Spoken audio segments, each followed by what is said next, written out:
2 মাস ধরে একজন খামারি দিন রাত খাটে, মুরগিগুলোকে বাঁচিয়ে রাখে, বড় করে, এই আশায় শেষে একটু লাভ হবে। কিন্তু শেষে কি হয় সে জানেই না তার খামার লাভে যাবে নাকি লোকসানে ডুবে যাবে।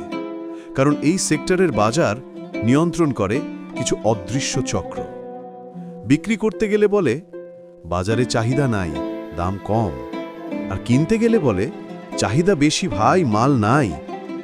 দুই কথার মাঝে আটকে থাকে একজন খামারির স্বপ্ন, তার ঘাম, তার কষ্ট, তার সংসার। কিন্তু আশার গল্প এখানেই। খামারিরা যদি হিসেব নিকেশ করে চলে, নিজেদের খরচ ডেটা ট্র্যাক করে আর একসাথে শক্তিশালী কমিউনিটি করে তোলে, তাহলে কেউই আর বাজার নিয়ন্ত্রণ করতে পারবে না।